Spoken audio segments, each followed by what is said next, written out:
Credit unions need support and expertise to navigate today's challenges. From compressed margins and rising benefits expense to uncertain markets and mounting regulatory requirements, trust ALM First to provide strategies and solutions tailored to your institution.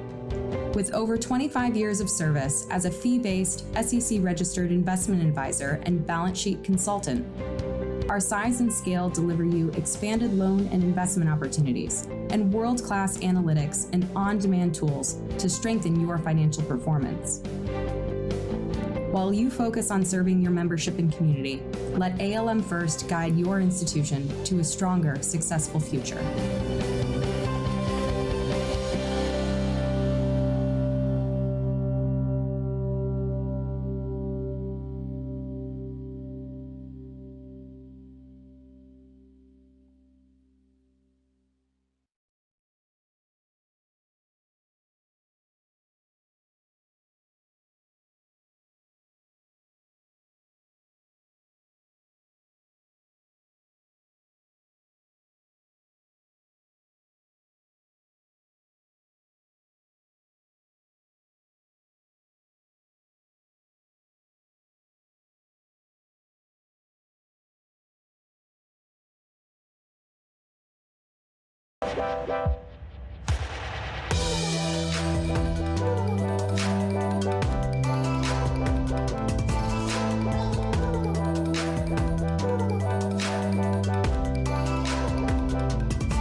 Since our nation's founding, freedom in America has been anything but free. From the World Wars and Korea to Vietnam, from the Cold War to Iraq and Afghanistan, freedom is paid for in blood, in sweat, and in tears. Its currency is sacrifice. Our parents and grandparents, sons and daughters, husbands and wives have left their families and their lives behind to fight for this country.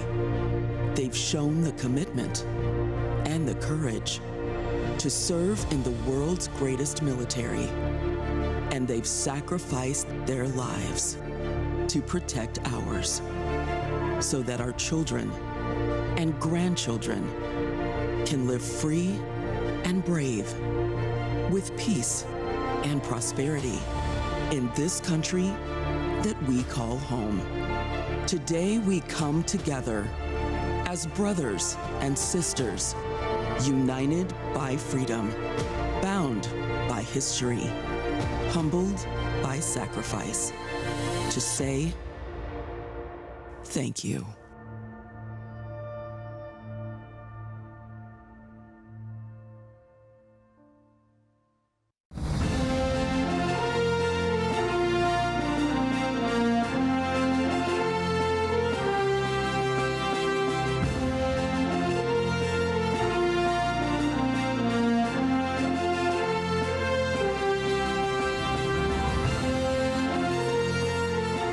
watching Defense Matters with your host, Anthony Money Hernandez and John McKechnie.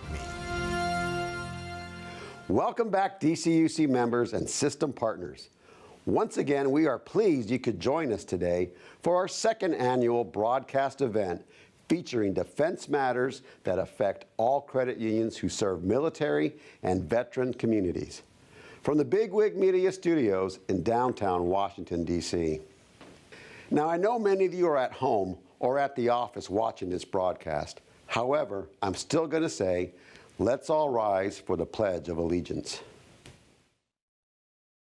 I pledge allegiance to the flag of the United States of America and to the republic for which it stands, one nation, under God, indivisible, with liberty and justice for all. If you've been reading our monthly alert newsletter, then you know DCUC has adapted and innovated these last 2 years. We continue to find better ways to communicate and interact with each of you, our valued members. And last year, we found this broadcast to be highly informative, breaking away from the tired Zoom format and allowing more of our members and partners to participate. I am happy that more of you can attend this event. We have lots to share in terms of current defense matters on Capitol Hill and inside the Pentagon. And when we are all on the same page, we can effectively and collectively advocate for our members, over 30 million strong, as we serve those who serve our country. Before we get started, it is important to recognize why we are all here and take a moment to recognize the brave men and women in our military that serve our great nation. They defend us and are called upon to make countless sacrifices so that we can live freely. To them, their families, and all our veterans, I say thank you. I also want to say thanks to a few people and organizations. First, our DCUC Board of Directors. Our chairman, Bill Burney, President and CEO of Front Wave Credit Union. First Vice Chairman, Jack Fallis, President and CEO of Global Credit Union. Second Vice Chairman, Maggie Sayer, President and CEO of Keys Federal Credit Union. Board Secretary, Denise Floyd, President and CEO of Fort Sill Federal Credit Union. Board Treasurer, Frank Paddock, President and CEO of Scott Credit Union. Ron Aoki, President and CEO of Schofield Federal Credit Union.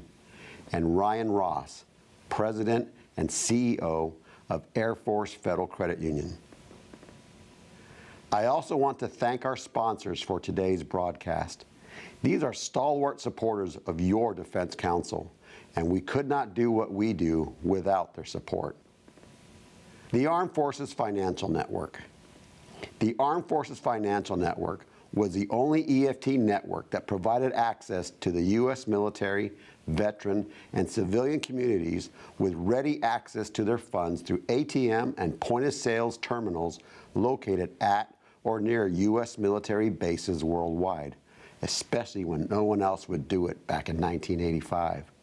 And for more than 36 years, AFFN continues to be the most loyal partner for our member credit unions, giving back to the community through a matching grant program and with no-fee prepaid debit cards for wounded warriors and their families at Fisher houses and at DoD Warrior Games. Nobody else does that. I also want to thank ALM First Financial Advisors.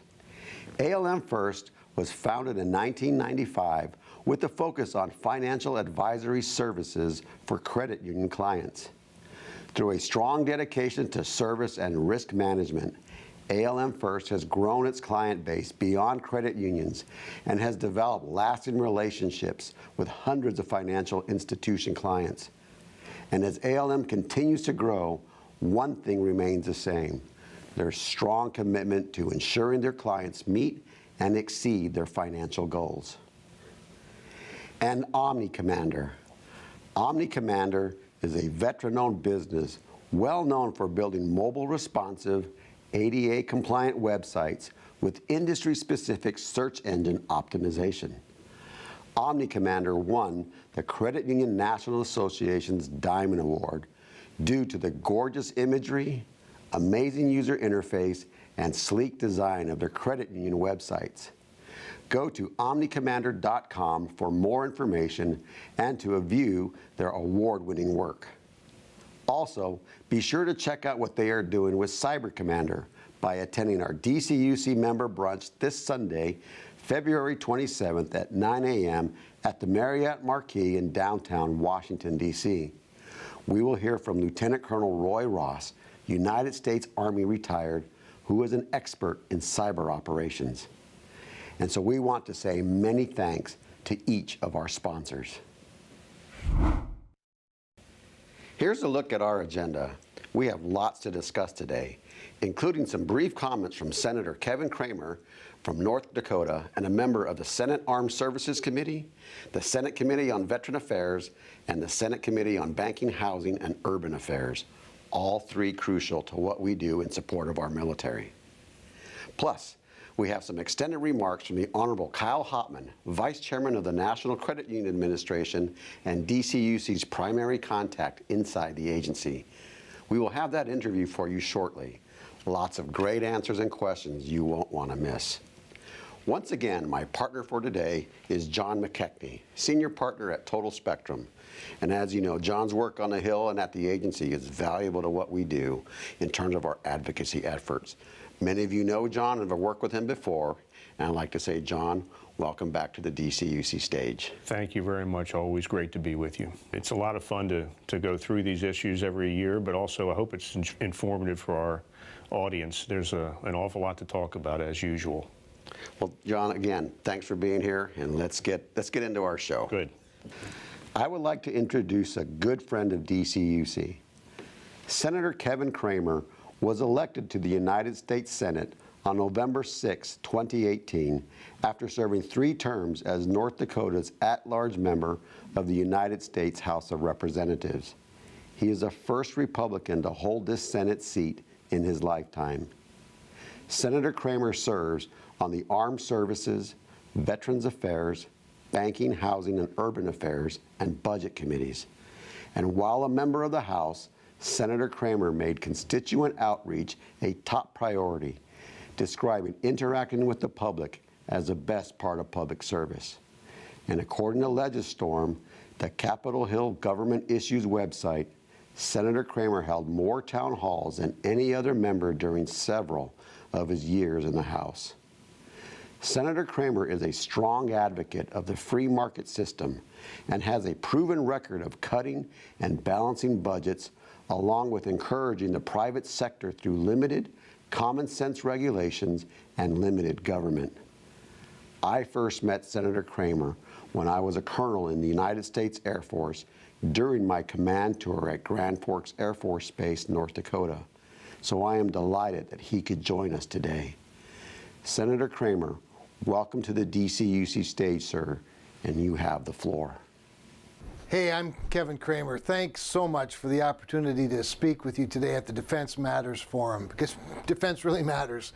You know, at the Defense Credit Union Council, you serve those, of course, who serve our country. Your members fight for a better country and a better tomorrow, and it's a very noble cause.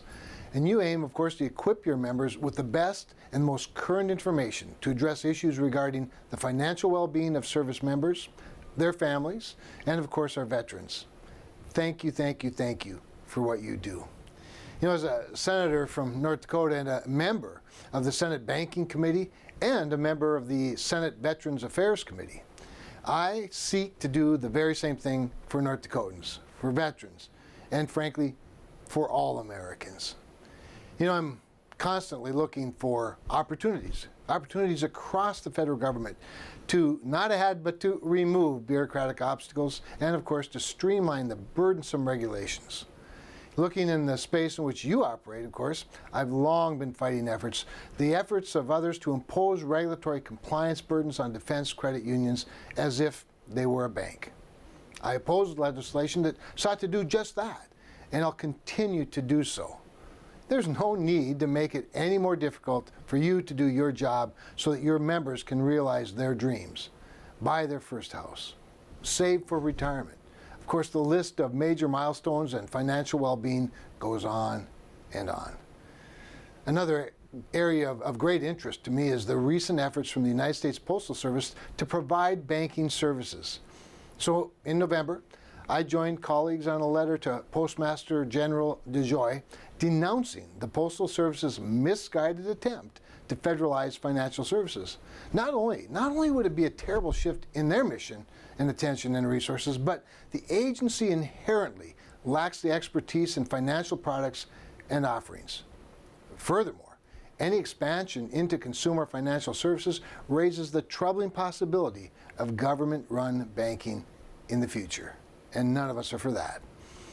So as things pop up in the defense credit space, please don't hesitate to reach out if I or anybody in my office can be of assistance. And I hope you enjoy the conference. Of course, I'd be remiss if I didn't give a quick shout out to the 3 defense credit unions in my state of North Dakota.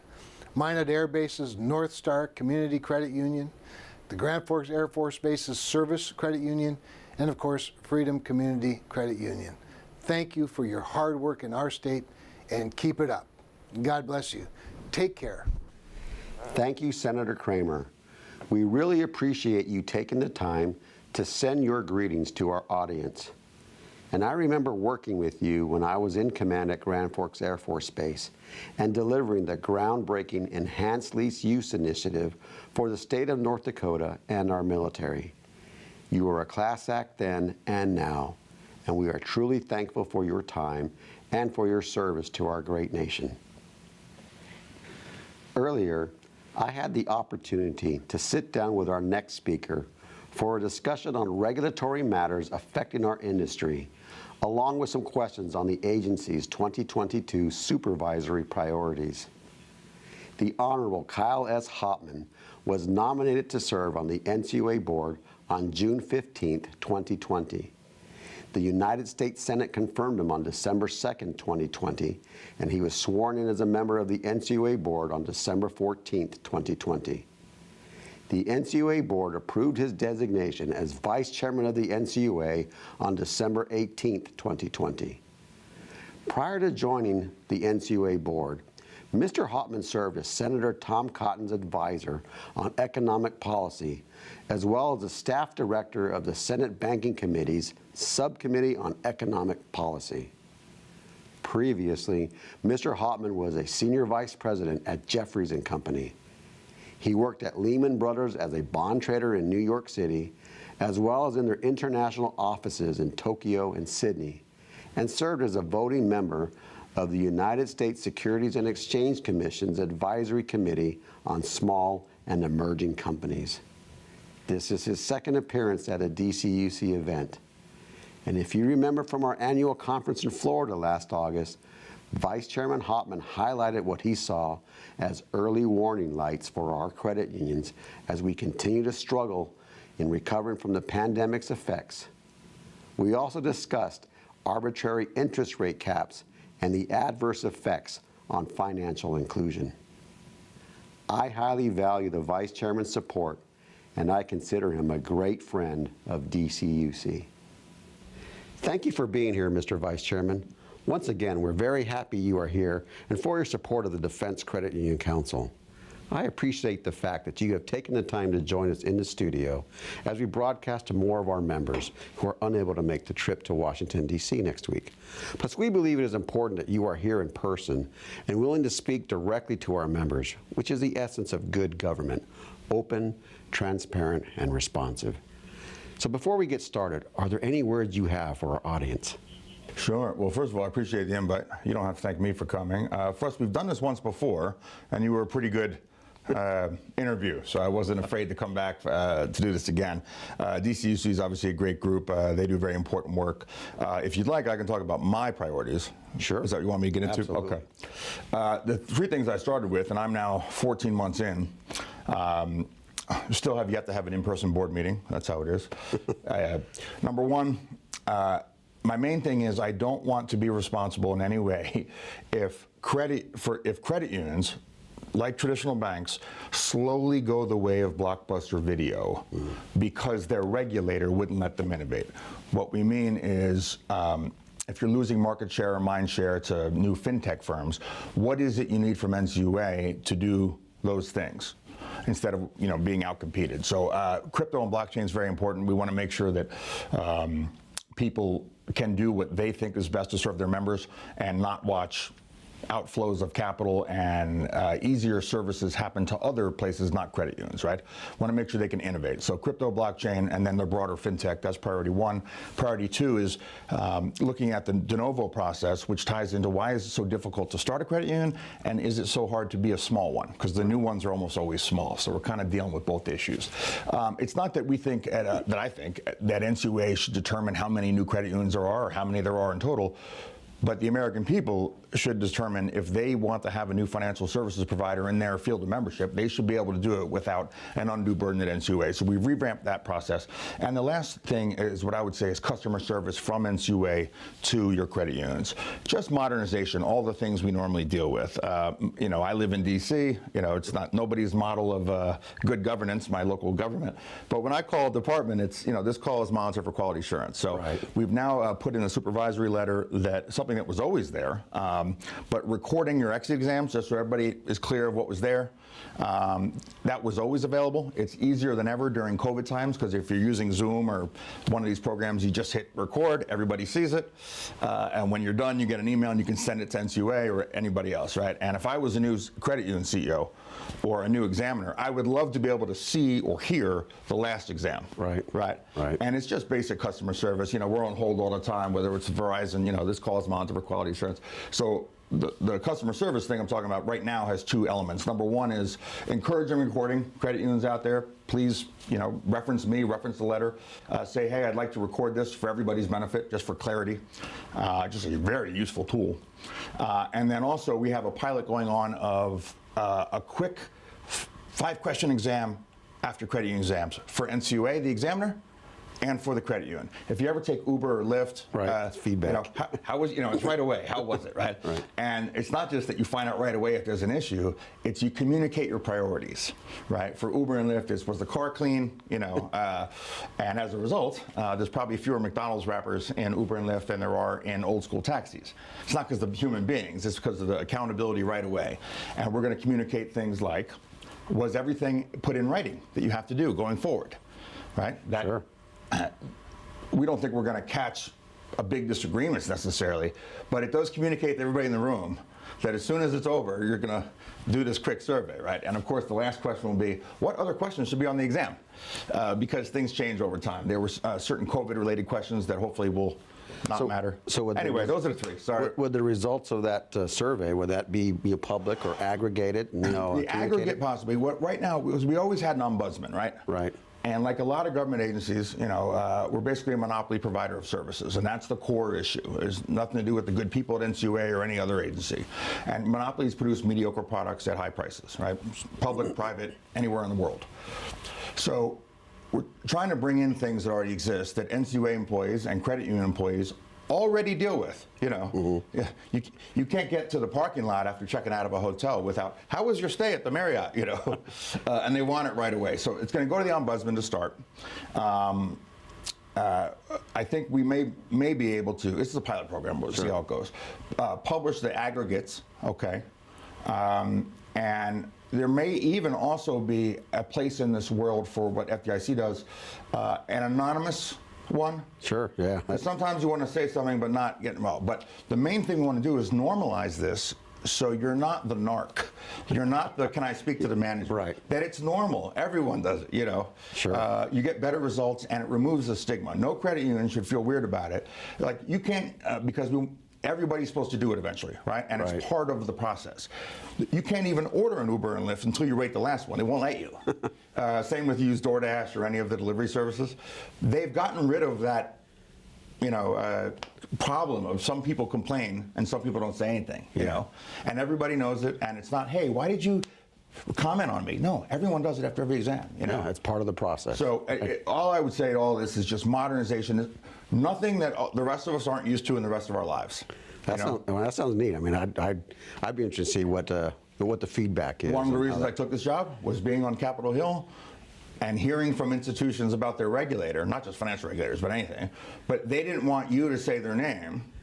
You say, well, what was the name of your examiner or whatever? And they don't want to say anything. I could probably find out if I wanted to. But and then you tell the regulator, hey, this is a problem. Like, okay, where? With who? Well, I can't tell you. And then nothing happens, right? You can eliminate a lot of these problems up front by just having the normal customer service things that I think people deserve, that credit unions deserve, that NCUA deserves. If I was a new examiner, I would love to know the backstory on something. Yeah, you know? that's helpful. And that survey tells me what the priorities are, because those 5 questions are not picked at random. You know, Uber and Lyft didn't pick. They both put the top 2: cleanliness and navigation. Right. Like how did they take you out of the way? You know, they picked those the top 2, and everybody knows it wasn't an accident. They picked those. And as a passenger, I know that my cleanliness. You know, I don't want to trash your car. Right. That solves a lot of the problems right away. But anyway, none of this is new to any normal consumer in most of the world. So well, that's neat that it's coming to credit union. I guess my next question is: now that you've been on the board for over a year, what are your top concerns for our industry? Well, I'd say there's a short-term one and then a longer-term one. The short-term one is we're 2 years into COVID now. You know, it was the middle of March when everything sort of fell apart, and walking into the studio today, in February of 2022, I had to have a mask, and you know, there's a vax mandate still right now. Right. I did not expect that, okay, that it would be that long. So the immediate fallout wasn't that bad, even though we lost 21 million jobs, right? Right or wrong, there was a flood of money from the government. Stimulus checks, the refinancing because we had low interest rates. There were a number of things, the high unemployment benefits, so a flood of money, so the delinquencies aren't there right now. But the longer this goes, there has to be something. You know, when the tide goes out, what's there? Mm-hmm. Chairman Harper definitely feels, you know, he's very public about it, that we're going to have a downturn and there needs to be a insurance premium increase because we'll have delinquencies on car payments and on mortgages. So that's the short-term one is, you know, when do we go back to normal for real? Right. Across all 50 states, because some places have got all their jobs back and some haven't. So that's the short term. What will be the economic fallout from COVID when it finally ends, you know, and it's been longer? The longer term concern is what I said before about making sure they can compete in the manner they want to. That traditional finance like credit unions, you know, checking accounts, ATM machines, that it's not because of NCUA they go the way of travel agents and video rental stores. That we allow them to compete in a manner that they know best. That's good. You know, that's always a concern. I mean, what happens a day after? Let's discuss charitable donation accounts. You know, the NCUA forbids donations to groups that are not 501c3 organizations when they use their CDA funds, and specifically the NCUA Regulation 721.3, which discusses charitable donation accounts. Yet most of the veteran organizations are 501c19 organizations, which are tax-exempt organizations that specifically benefit veterans of the U.S. Armed Forces. And that means that the work of 501c19 and nonprofit organizations, are sort of left out. And these are organizations that focus solely on making life better for veterans or the current members of our nation's armed forces. And so, you know, I guess our concern we're hearing from our member credit unions is that these veteran organizations are concentrated in areas where our member credit unions serve. Is it possible for us to change this regulation? All right, so I just got the backstory on all this to get ready for this interview, because I'll admit it wasn't something I knew backwards and forwards before you mentioned, in our preparation for this. Here's the deal. NCUA doesn't forbid any donation from any credit union to any of these 501c19 veterans groups, okay? A few years back, I think it was like 12, 15 years ago, they allowed a thing called charitable donation accounts. This is just a new tool that does not remove any options. What they are, just like an individual or a company has a donor advised fund, I have one with my broker. You put the money in, you get a tax deduction same year, and you can then invest it in various things. Obviously, the tax deduction doesn't really matter for credit unions, but your CDA is just one more tool. It gives you one benefit. You can invest the money in things you can't do that a credit union normally couldn't do. Right? You can buy the S&P 500 index fund, right? You can buy various stock funds. That's the one benefit of CDA, and that comes with one restriction, which is the type of organizations that they give to are the most basic definition of charity, which is 501c3. Gotcha. There are, as you know, 30-something, the veteran ones are called C19, right, and they go up. My donor advised fund I have in my brokerage has the same thing. They pick 501c3 because it's kind of the easy way out to say just charity. Some of the others are kind of political and they can run ads. But anyway, the point is, if I was a credit union and I ran into this problem, I want to give to this military group, but my CDA won't let me. What I would do is, going forward, maybe not put all of your money you want to give away into your CDA. Do 80-20 or something like that. Because you can still use your regular money, and CDAs didn't even exist 15 years ago. So we wouldn't have even had this conversation before. So does that make sense? That does. It just added one new option. A charitable donation account has one benefit and one restriction, So there's no opportunity to change that? Right. It would be hard. If your main thing is, I would like these groups to get money, I would tell people, hey, if you'd like to give to us for next year, put some of your money in your CDA and put a piece off to the side, right? So you don't run into this problem where all of our charitable money is stuck in the CDA. We can't, Right. And again, this option didn't even exist that long ago. It's just one more option. As you know, I mean, do I think there's anything wrong with giving to these groups from a CDA? No. It's just, given how many types of nonprofits there are, right? It's a little bit like giving, you got 10 kids and you give one a cookie. It's hard to do to change, but there are ways around this. Okay, we'll get that out to our members as well. I know the NCUA is looking at succession planning, right? And this is a relatively new issue for credit unions, at least from a regulatory standpoint. And yet I'm already hearing that it's an important one. Can you outline the concern and describe what the NCUA is looking for in terms of having a documented plan? Sure. Well, just to be clear, we just put out a proposed rule. I and my staff made sure that there was a whole bunch of questions on there that were very pointed, okay? Because the backstory here is, everyone agrees that there is an issue. A lot of mergers happen because there wasn't succession planning. So-and-so retires, or something happens, they have a heart attack, whatever. They take another job someplace else and nobody wants to step up, and there's somebody out there with a merger offer, and that's the path of least resistance. Nothing wrong with a lot of these mergers, but succession planning can cause problems. The one Chairman Harper mentions is one out in the Pacific Northwest, and it was just for loggers, and it was very specialized, right? The way a lot of credit unions are, very specialized. They're the only one that does what they do. And something happened, and they had no CEO or chairman, they didn't have succession plan, and then there's no longer a specialized logger credit union, right? So it is an issue. The question is whether or not NCUA's involvement therefore makes it better. And we made a point of having those questions to say, our career staff says, and it may be right, most people have a succession plan, so this rule shouldn't be a problem. So, okay, hold on. What exactly does that mean? So, will you open Microsoft Word at all? Will you type a thing called successionplan.doc? Because you may have a plan, right? Sure. The board has already voted that if, Chairman Tony and CEO Kyle get hit by a bus, we're going to do this, but you don't necessarily have a thing to hand your examiner, Right. So what exactly is the amount of work for those who do, and what will truly be the benefit of the rule for those who don't, So former Chairman Hood, he voted against the proposed rule.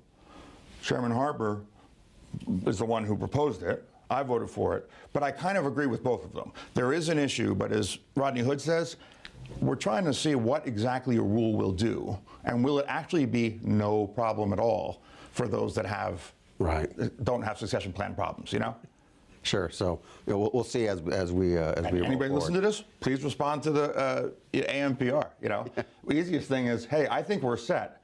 If I have an exam and I do this, say these words, give this copy and paste, will that be sufficient? That's what I would do if I was a credit union. I wouldn't ask a general question. I would say, is this right here sufficient? That's helpful.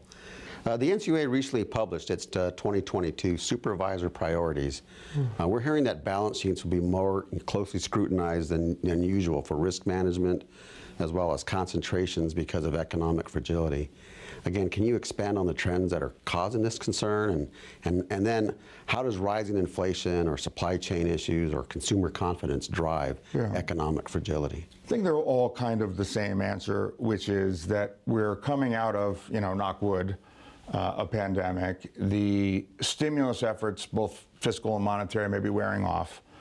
Once the tide goes out on this whole, effort to fight the pandemic and the economic effects, what does it actually look like?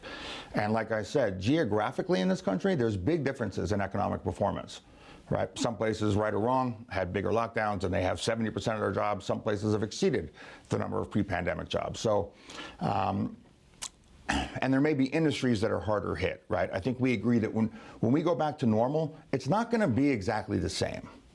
Right? This forced experiment we've all had with work from home, if you were blessed to be in the Zoom class of workers, it's going to be a little different, So how does that affect various things? The travel industry, the cruise ship industry, well, for credit unions, probably a better example would be theme parks.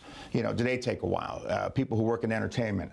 So the credit union system lends itself to concentrations. To be honest, I don't think it's that big a difference than normal. We always care about balance sheet.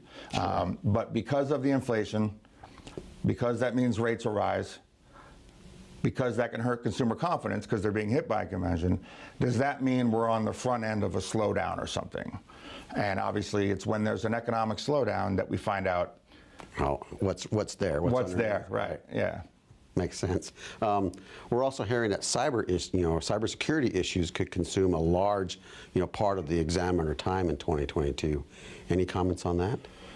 Yeah, definitely a priority. I'll say this, that in our initial back and forth email, somebody had given you the number, they hear it could take up to 50% of the exam time will be cybersecurity. Just so you know, I copy and pasted that, and the reaction from everybody at NCUA was, whoa, 50% seems really high, So maybe there's some credit union out there that we 50%, but just so people know, the suggestion that it might be up to half was met with wow, that seems really crazy. There is a tool I think that's quite useful that other financial regulators use. NCUA published it. It's a cybersecurity assessment tool. It's free. It's for the use of credit unions. They can use it on their own or not use it. I will recommend using it because you'll at least see in a way, the way NCUA is looking at these things. They kind of look at it as how risky is the credit union? Like the smaller it is and the fewer things it does, its risk profile is just low in general. So it has to do less stuff for cybersecurity. But your larger ones obviously may have a higher risk and have to do more. But I would recommend people do that tool and know that it's not supposed to be up to half of the exams. That's very helpful. I also understand that compliance with new risk-based capital, the regulation, is also going to be closely monitored, particularly in the first half of the new year, and that this data will be collected on the 5,300s that are beginning with the March report. What can we expect as a result of that? Yeah. So that was something of an awkward issue in general because the way Congress wrote it, we had to have a rule comparable to the other banking regulators. They had their rule already done. Ours couldn't be that different. Right. Had to be comparable, whatever that means.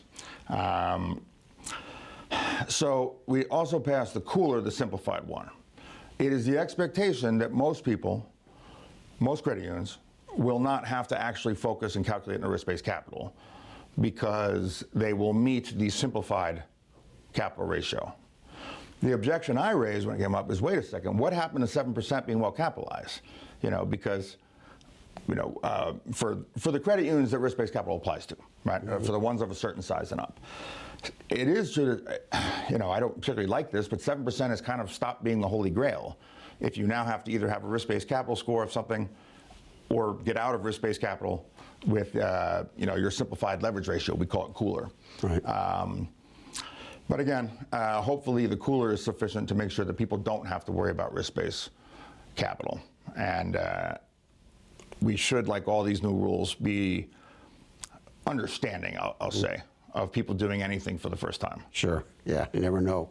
Never know what the reaction is going to be on the other side. We're hearing a lot about fintechs, and they're increasingly in the news.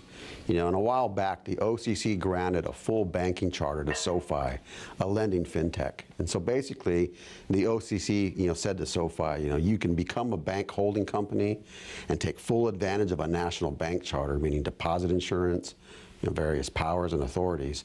And this seems like an unmistakable sign that the financial marketplace is going to have a new and different kind of competitor than the traditional brick and mortar financial institutions, credit unions included.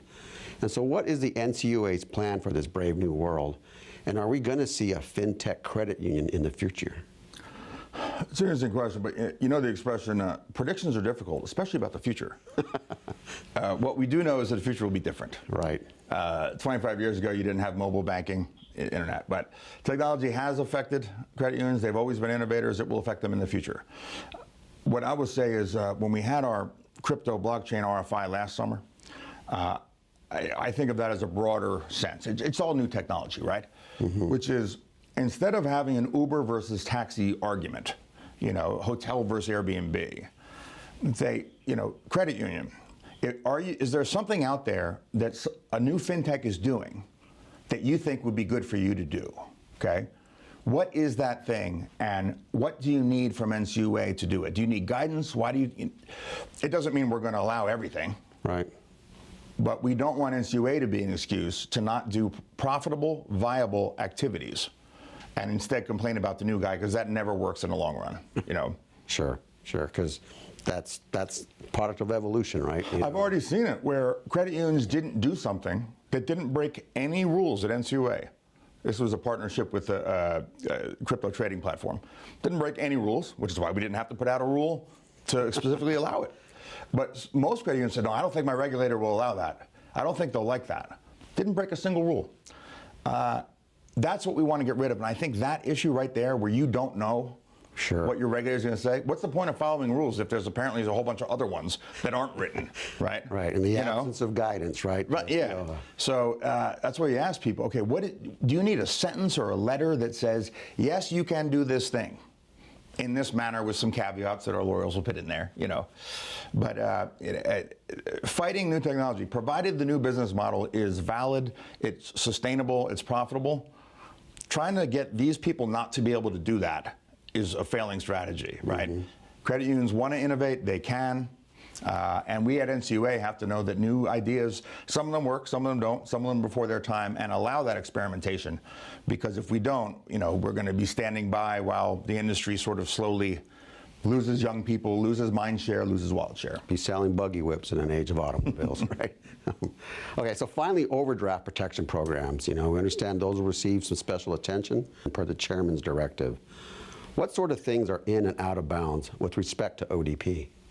Well, what I don't want to do, given our conversation just now, is come up and suggest any restriction that isn't on what is written in our rules. Sure. Because what is the point of writing all those rules if following them doesn't get you in the clear, Mm-hmm. We do know that for whatever reason, I think fairly obvious reasons, it's become a political football. The same with short-term, high-interest loans. It's income that people look poorly upon in some circles, I always wonder, okay, why don't you lend them the money out of your own pocket, whoever's looking poorly upon it, No, I'm dead serious. Like, if you think it's a good business and you can do it at a lower price, it's America. That's what it's all about. Yeah. But what I will say is it's a reason also to find non-controversial, less controversial ways of making money. The guidance we put out about partnerships with with crypto trading firms. Mm-hmm. I don't know that it's the right idea. I don't know which partner to use, but the point is they can experiment with it, and it's a stream of non-interest income, okay? Mm-hmm. If someone is getting heat on overdraft or on, short-term loans, payday loans, one way to deal with that is to find other sources of income that don't give you a hard time. And that is where I think a regulator comes in to allow that sort of experimentation, That's great. Yeah, kind of let folks figure out what the marketplace decides, and we're in the business of not hurting people. So with those principles in mind, well, sir, I got to say you've answered all these questions very well, and I can't thank you enough for being here with us today. Are there any rallying thoughts or words of encouragement, challenges that you'd like to make to our audience? Just to be proactive and communicate. I am very easy to get a hold of.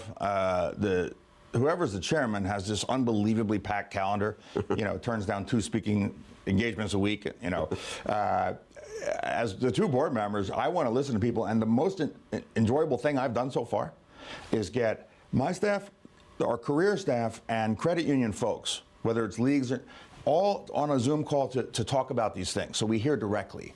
So that AMPR and succession planning, right. Be direct and communicate. If you want, call me and say, is this going to, can I write this? And just be as specific as possible, because so often, we're here at headquarters in DC, Alexandria. We have the regions and supervisors, and sometimes, your folks will know that the rules of engagement set by the generals aren't always what gets filtered to the battlefield. Sure. Right. Like anything in life, it's a game of telephone, right? And people have different incentive structures, So, reach out and say, this is something we'd like to do. Or have your league do it if you're afraid of, putting your head above the tree line, Sure. And just communicate point blank. I can say that at least I am super open to these things and want to hear very directly. So, email, send ideas. Again, if you don't want to do it directly and have your name on it, I think it's a shame that you might feel that way, but if that's how it is, send it to Tony and have him say, one of our guys are looking at this new business model. It could produce some income. We think it's a good idea. What if we did this exact thing? And that will really help us, because I can tell you for a fact that the regulator does not realize the power that a sentence or a few sentences can have. Government's kind of like Bam Bam.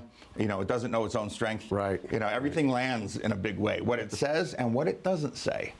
So sometimes you need to hear, you are allowed to do this exact thing. Right. And we need to hear that. That's all I want to leave you with.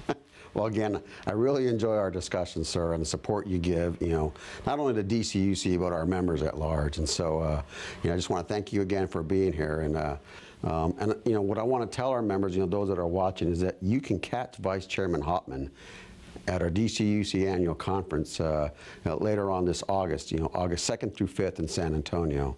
And I know last year the Vice Chairman met individually with many of you out there, which is a rare opportunity for direct dialogue, which is important for building trust and understanding on matters of importance.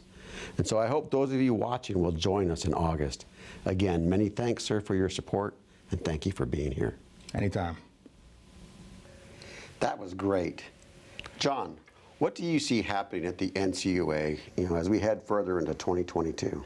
Well, I think, honestly, a lot of, like every institution in the country is trying to regain sort of a sense of normalcy after the pandemic and everything that all the havoc that wreaked. I think in the case of NCUA, the supervisory committees that we've talked about, they're trying to get back into a sense of regulating credit unions the way things were, even despite some of the pressures like inflation and things like that. I think, for instance, I'd say NCUA is looking more at risk concentration.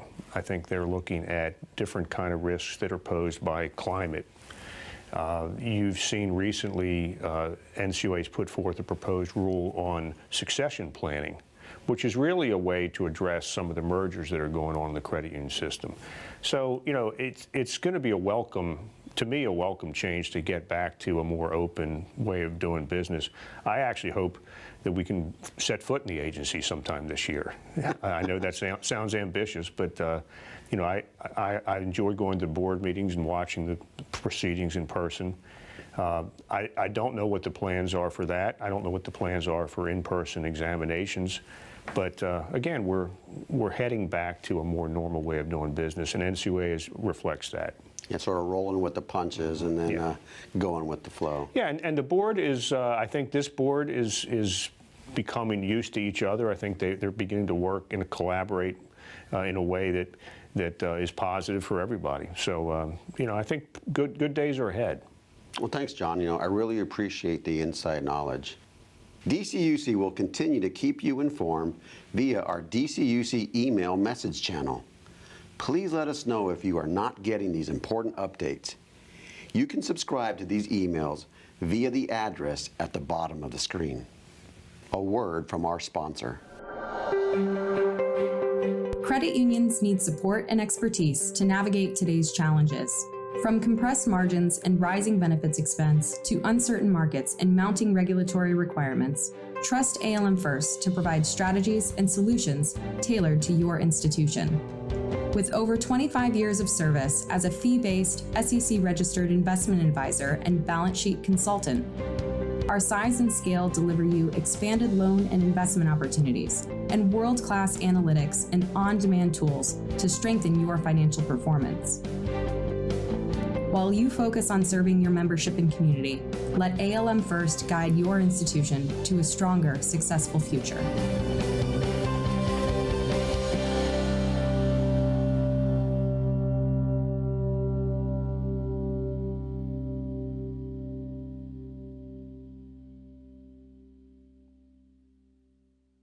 Thank you, ALM First Advisors.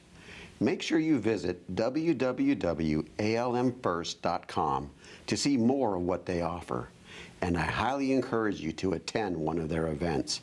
You will not be disappointed. DCUC's advocacy strategy for 2022 is focused on getting legislation introduced in the 117th Congress and taking the lead on veteran initiatives that are already being considered. We plan on taking a proactive approach on lots of legislation and regulatory changes in 2022, while maintaining an active posture on many congressional and federal government initiatives, which are also listed on the chart. Of course, this all depends on Congress working across the aisle to get things done. Here is the balance of power in both houses of Congress.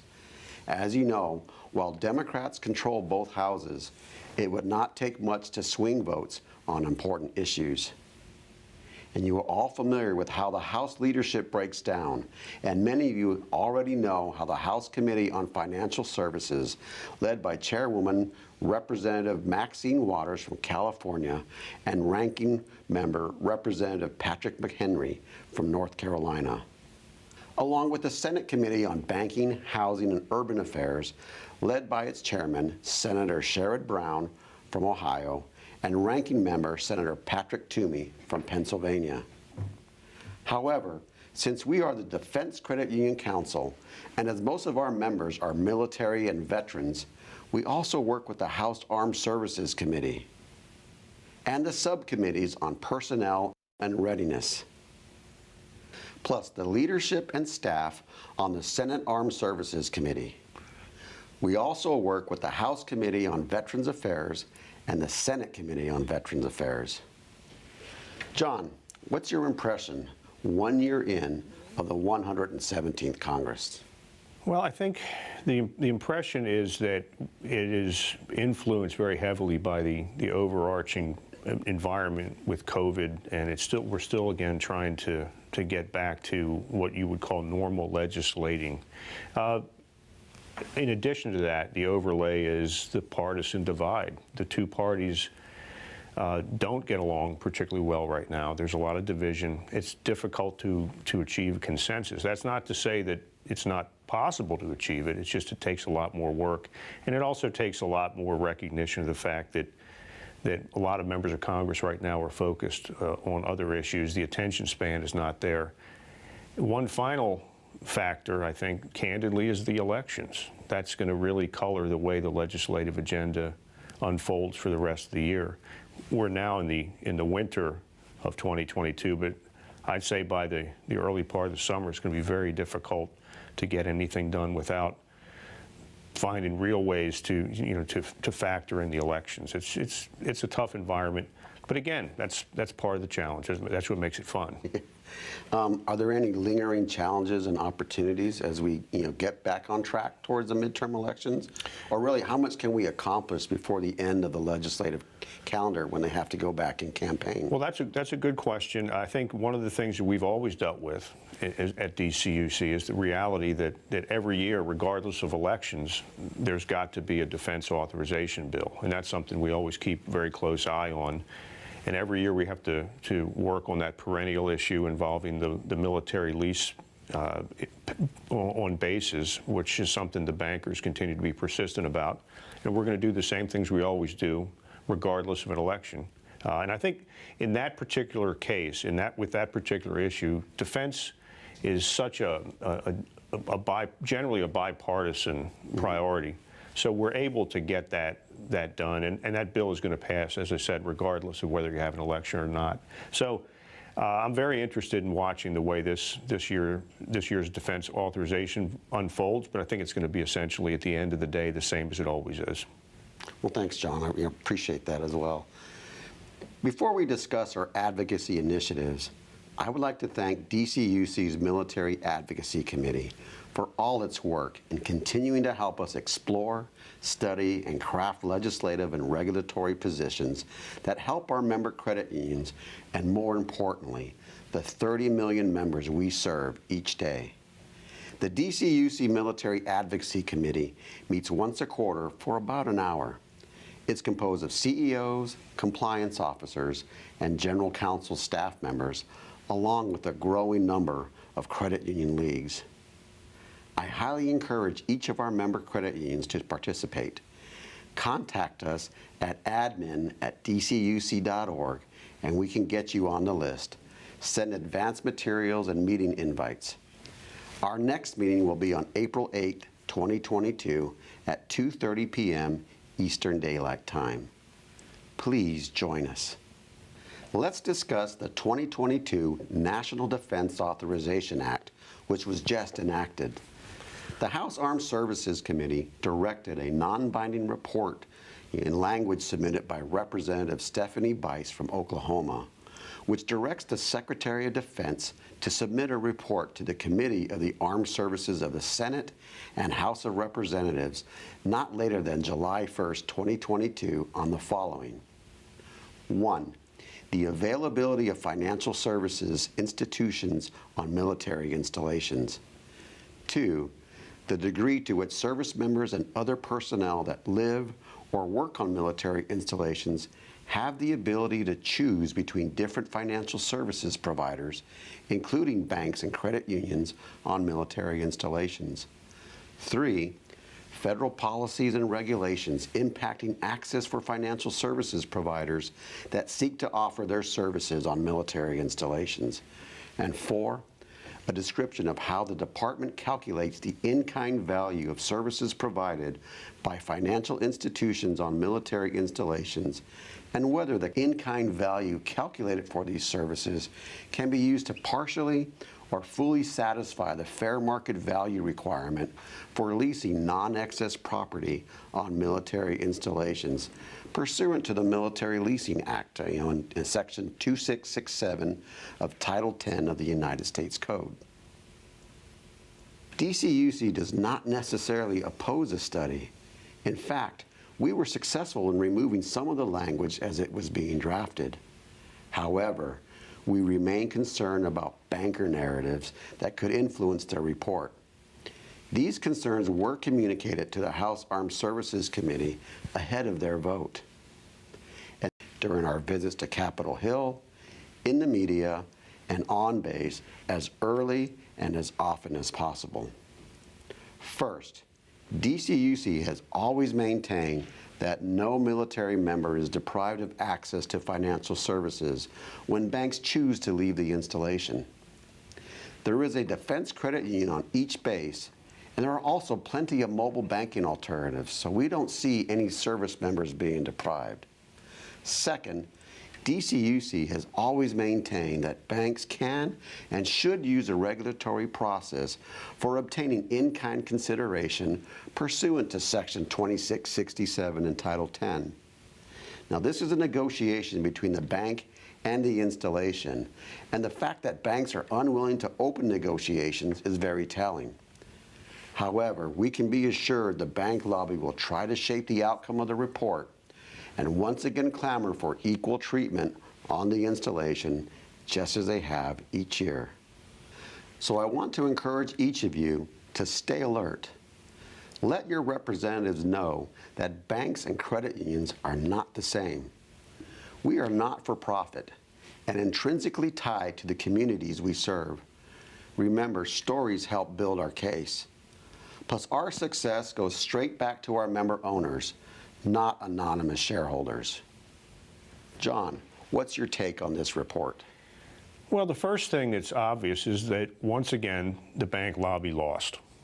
They've tried for many years, almost a decade now, to get this lease provision into the National Defense Bill, and they've lost every time. Some years they've gotten it into one of the chamber's versions and only to have it stripped out in the end. This year, in 2021, they didn't even get that far. They didn't get either chamber bill to include their attempt to get on bases. What they did get, as you noted, was a study. And the study, to me, when it was first proposed, struck me as a solution in search of a problem. There's no evidence. I don't think anybody's really credibly said that there's evidence that there's a lack of access. I just think the banks wanted to try to get some study, just get anything in the bill. I don't know how the study is going to come out. I do think that it is important for us to raise our voices and make sure that people know the real deal when it comes to access for military members on bases. I'm confident credit unions are going to look good. But again, I would just wonder why go through the motions of this study that really didn't have any basis in reality. The real world didn't say we have a lack of access. The real world says credit unions are providing what consumers need as usual. Yeah, I haven't heard any instances of military members, whining because they lost their bank. No, and I do think you also made a good point about how the banks don't seem to be willing to do the hard work and the groundwork of trying to get on bases. There's a regulatory option for them. They just don't want to do it. Right, I agree. So taking the report, that's due later on this summer, what can we expect heading into this summer with the 2023 NDAA?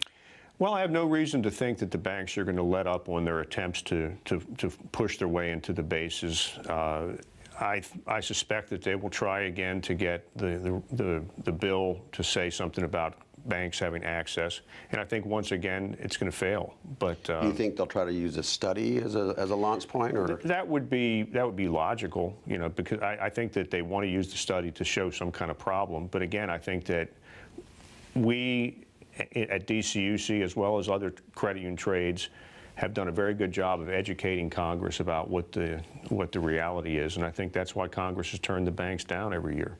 The fight continues. Right? There are some other items to watch for in the NDAA, and it's important to know about these since these will affect your members directly. Pay raises and benefits are always good changes to know about. And there are also 4 structure changes in terms of mission, hardware, and people. These affect the local economy, and it's good for credit union leaders to understand how the NDAA affects your community. And we are always on the lookout for any base realignments and closures, since balancing the budget is always a high priority. Budget changes are also necessary to afford any changes and pivots in response to Russian incursions into Ukraine, or North Korean missile tests, along with repeated attempts by China to assert regional dominance in the Western Pacific. DCUC will keep you informed on these changes via our articles in our monthly alert newsletter and in DCUC email messages, just like we have done in the past, whether it was information on financial readiness, food insecurity, or the NCUA's 2022 supervisory priorities. There are also DoD solicitation requests or other congressional items. And if you are not getting these messages, please let us know. Let's highlight legislation we fully support As part of our legislative strategy for 2022, along with some regulatory changes that would help America's credit unions better serve their members. Here are some bills and issues where we can be proactive in 2022. The first is Senate Bill 1838, Building Credit Access for Veterans Act of 2021. This bill requires the Department of Veteran Affairs to implement a pilot program to assess the feasibility and advisability of using alternative credit scoring information or models to improve the determination of creditworthiness of certain individuals and to increase the number of such individuals who can obtain VA housing and small business loans. Participation is voluntary and on an opt-in basis for lenders, borrowers, and individuals. DCUC supports this bill since it helps veterans who need additional assistance when transitioning from military service. John, what's your take on this bill? I think veterans deserve a fairer shake from the credit reporting process, and this is a bill that's going to address that. And actually, this is a bill I would put some urgency around. Sooner the better. You know, veterans need, through no fault of their own, they don't have access to the traditional credit reporting sources. And this bill is a very smart, it should be a very easy way to fix that. If you'd like to help out with this, we do have a sample letter that we can share with you all to send to your congressional delegation. Again, that we do this to our Military Advocacy Committee, and we'd appreciate your help. The second deals with charitable donation accounts. The NCUA forbids donations to groups that are not 501c3 organizations when using charitable donation accounts. Yet most veteran organizations are 501c19 organizations. Now, Section 501c19 refers to tax-exempt organizations that specifically benefit veterans of the United States Armed Forces.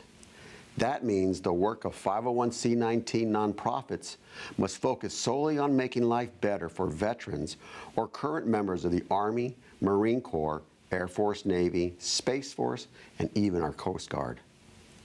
Now, you all heard what the Vice Chairman said about changing the regulation. I am not giving up, nor should you. This will take a sustained advocacy campaign that will involve each defense credit union, league, and many powerful veteran service organizations, and maybe even Congress itself. Now, I've already started the campaign and contacted a number of these allies, and I can assure you there will be more to follow.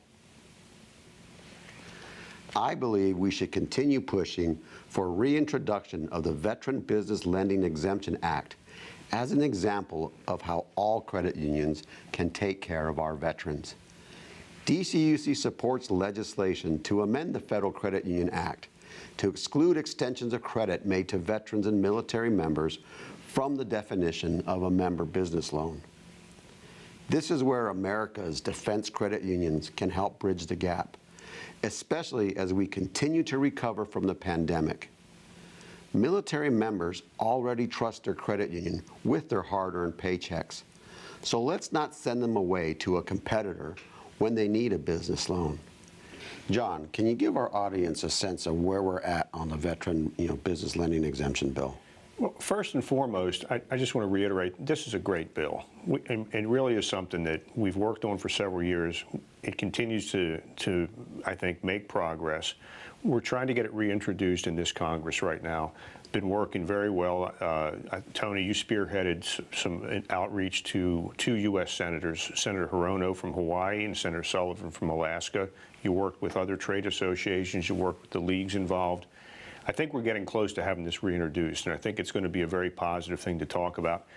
And it's a matter of just trying to put credit unions in a position to do more to help consumers, and especially the veterans. It's been disappointing but not surprising to see the way the banking industry has tried to push back against efforts to help veterans, but that's part of the game, I guess. I just think that that this year might be a year we can make some real progress on this. Yeah, it's interesting, how they'll come out against veterans, and that ought to be something we ought to point out, in our media campaigns as well. I agree. It is disappointing again, but it's not surprising. Thanks, John. There are some other bills and issues that will affect your credit union and we want to keep an eye on each of them in 2022. But first, a word from our sponsor.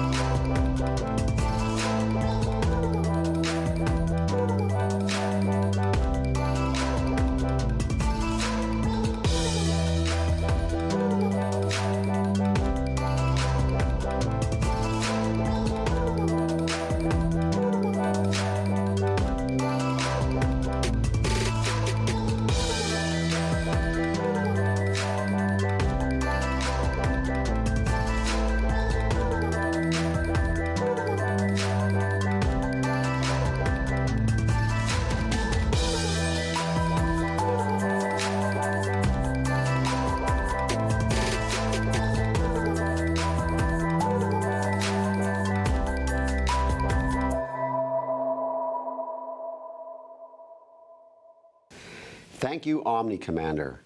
Again, check out www.omnicommander.com for examples of their award-winning work, along with all the other products and services they have to offer. I've seen their results and their work and know how they can help you succeed as well. Here are some bills and issues we want to keep an eye on in 2022.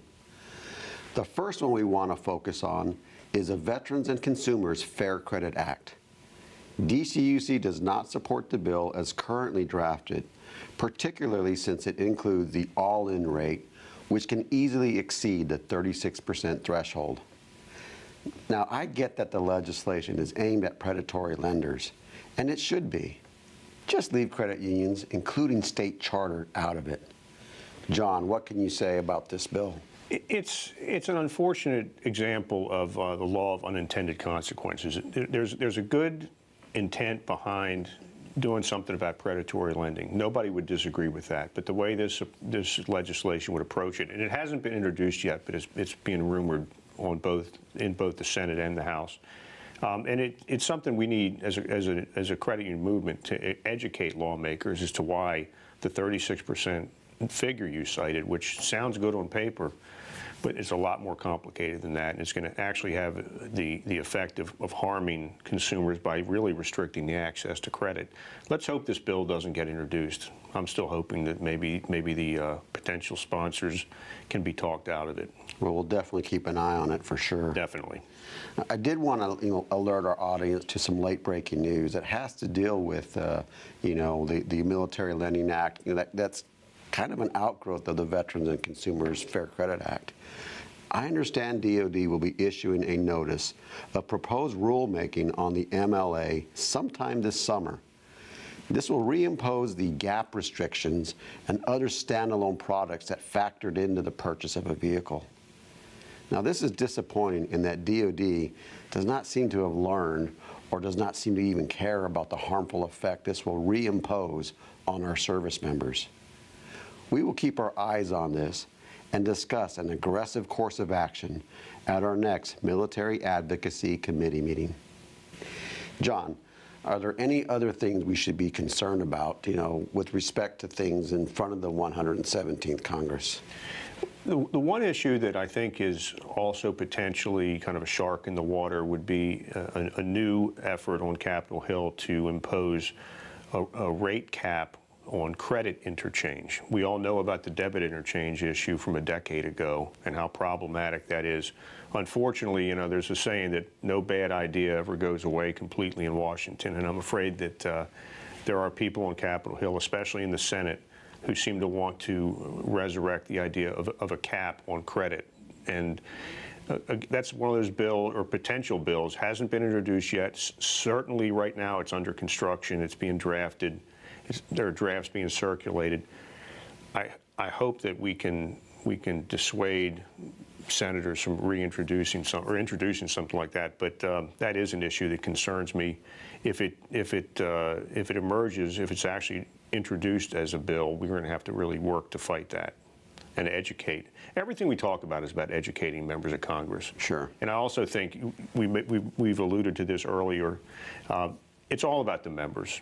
And if we have to continually remind Congress of what we do for consumers, members, every day as an industry, and how that makes us different than anybody else. Yeah, and that's a major point of our advocacy strategy is, right. Everything we do is on behalf of our service members and our veterans right. through our credit unions. And I think that enables us to keep the high ground when talking to Congress. We're not simply talking about a brick and mortar institution. We're talking about consumers. Real people, right, that have served our country right. and their families. Is there anything else you'd like to discuss? Well, the one issue that a lot of credit unions are talking about and should be talking about is overdraft protection, and how there's been a focus on that by the CFPB, the Consumer Financial Protection Bureau. They put out a pretty scathing report about the overdraft issue.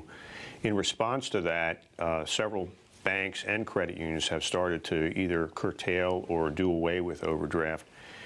This isn't a legislative issue right now.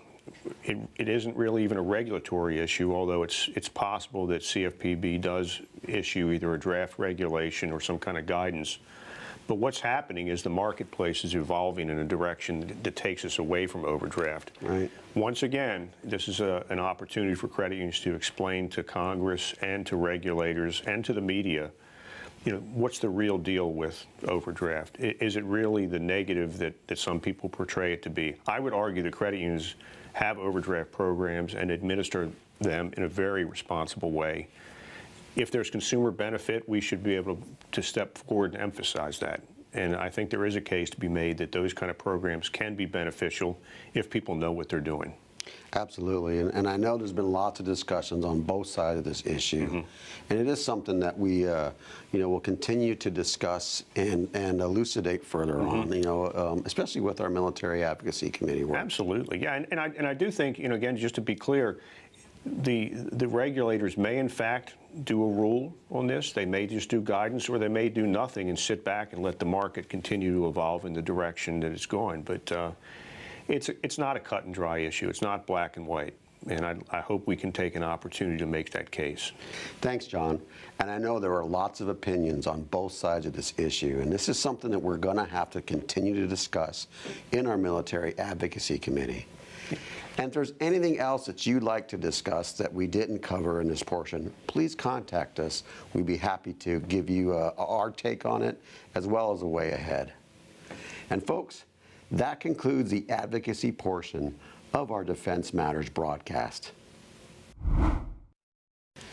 The Defense Credit Union Council established the George E. Myers Scholarship Fund in 1996 in honor of Colonel George E. Myers, United States Army retired. Colonel Myers was an executive director of the council and selected to the first DCUC Hall of Honor. The fund's purpose is to provide scholarships for volunteers, management, and/or staff of DCUC member credit unions so they can further their professional credit union education, knowledge, and leadership skills. All active DCUC member credit union management, staff, and volunteers are eligible to apply. The scholarship can be used to attend both virtual and in-person industry conferences and professional development trainings at little or no cost to their credit union. And since 1997, DCUC has awarded 65 scholarships totaling over $190,000.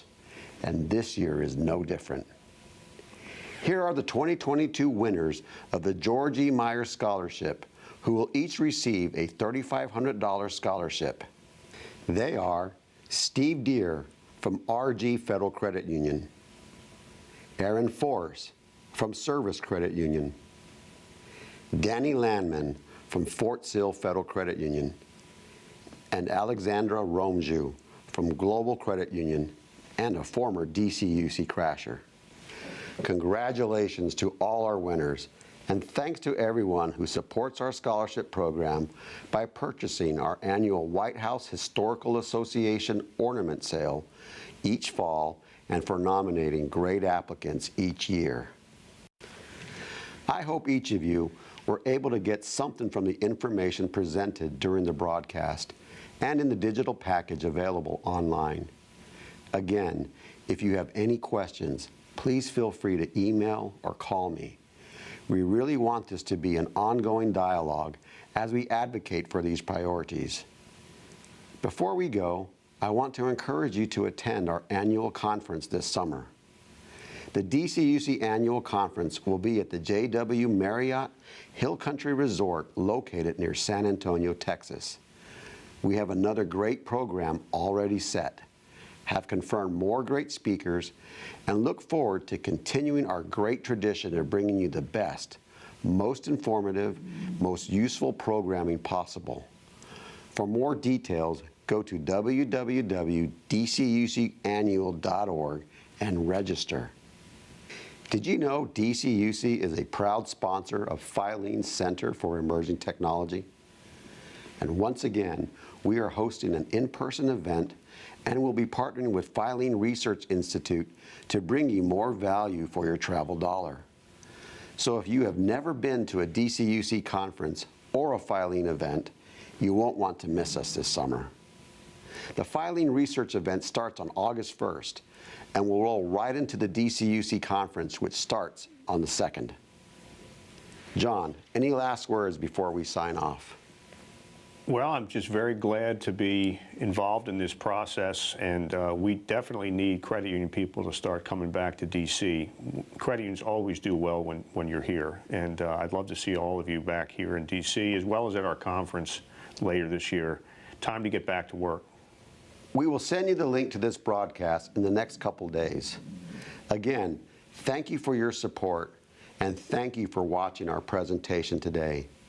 Once again, this is only possible thanks to our sponsors, the Armed Forces Financial Network, ALM First Advisors, and Omni Commander. And I hope to see you all at our member brunch at 9 a.m. this Sunday at the Marriott Marquis prior to CUNA's GAC, and that you have productive meetings with congressional leaders next week. We'll see you soon.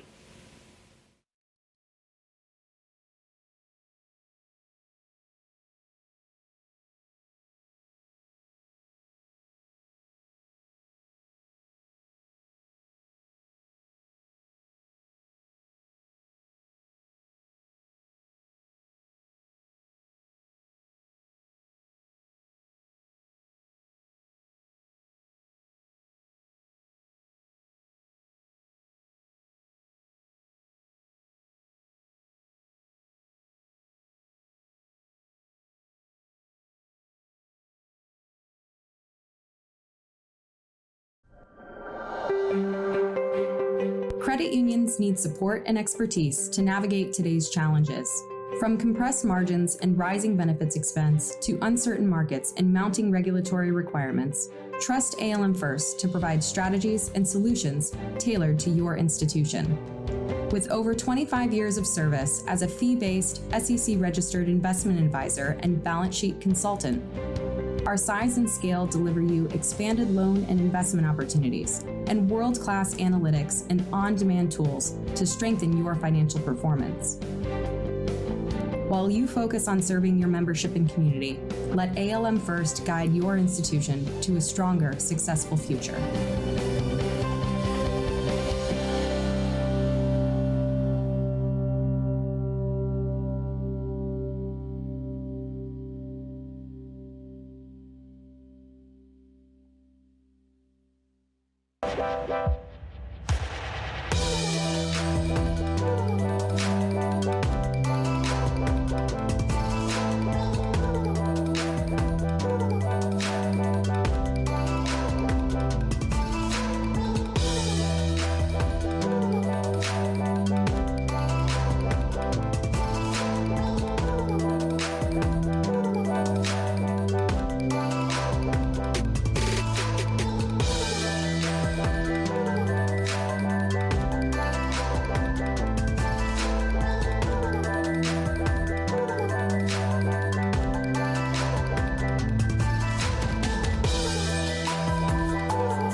Since our nation's founding, freedom in America has been anything but free. From the world wars and Korea to Vietnam, from the Cold War to Iraq and Afghanistan, freedom is paid for in blood, in sweat, and in tears. Its currency is sacrifice. Our parents and grandparents, sons and daughters, husbands and wives, have left their families and their lives behind to fight for this country. They've shown the commitment and the courage to serve in the world's greatest military, and they've sacrificed their lives to protect ours, so that our children and grandchildren can live free and brave, with peace and prosperity in this country that we call home. Today we come together as brothers and sisters, united by freedom, bound by history, humbled by sacrifice, to say thank you.